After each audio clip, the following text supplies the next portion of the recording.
Isang reklamong impeachment ang ikinakasa ng isang grupo laban kay Vice Presidente Leni Robredo. Kaugnayan ng video message ika ni Robredo sa United Nations laban sa kampanya kontra droga. Nakatutok si Sandra Aguinaldo. Mga kalaban ko, gusto akong si Leni, apurado masyadong maging presidente. Sa harap ng Filipino community sa Myanmar, nagpasaring si Pangulong Duterte kay Vice President Leni Robredo. Noong isang linggo kasi, isang impeachment complaint ang isinampa ni Representative Gary Alejano laban sa Pangulo. At paniwala ni Duterte, malamang daw, kasama si Robredo sa mga nasa likod nito. Ngayon naman, isang impeachment complaint ang ikinakasa daw laban kay Robredo. At isang opisyal mismo ng Department of Interior and Local Government o DILG ang nakikipag-ugnayan sa grupo. Sinabi ni DILG Assistant Secretary Epimaco Densing III, ayaw pa raw lumantad sa publiko ng grupo na binubuo ng 4 na abogado at isang propesor. Betrayal of public trust ang kanilang reklamo na ihahain daw sa muling pagbubukas ng Kongreso sa Mayo. Pumunta sa ibang bansa at manira sa ating bayan ng mga datos at mga impormasyon na hindi na-verify at hindi niya man lang kinonsulta kung totoo o hindi para lang maparasiraan lang ang present administration, yan po ang mabigat.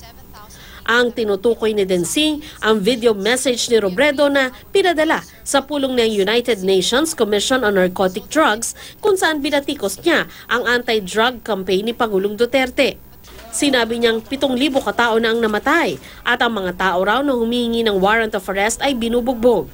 At meron din daw palit-ulo kung saan hinuhuli ang kaanak ng isang suspect para ituro nito ang hinahanap na suspect. Si Robredo ngayon ang sinisisi ni Densing kaya nagbanta ang European Union Parliament na alisin ang GSP Plus status ng Pilipinas kung saan nakakapagpasok ang Pilipinas ng ilang produkto sa Europa ng walang tax. Kabilang kasi sa kondisyon ng GSP ang pagsunod sa ilang kasunduang may kinalaman sa human rights at iba pa. Maghahain ho ng impeachment complaint, signed ho ito ng mga private individuals at kailangan hong i-endorso ng at least one congressman. At dahil halos nagvo-volunteer na si Speaker Pantaleon Alvarez, then we will ask him to sponsor it.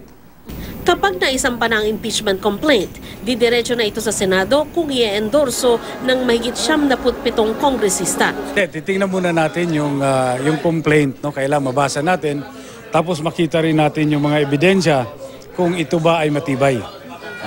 Yung pag-i-endorse, wala hong problema yan. Marami hong mag-i-endorso.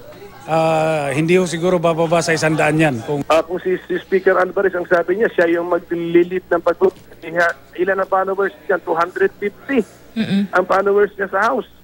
Or 230. Lagyan na natin, conservative. Tumanggi magpa-interview sa media si Robredo na dumalo sa flag raising ceremony sa Quezon City Hall at sa isa pang pagtitipon kasama ang mga kababaihan.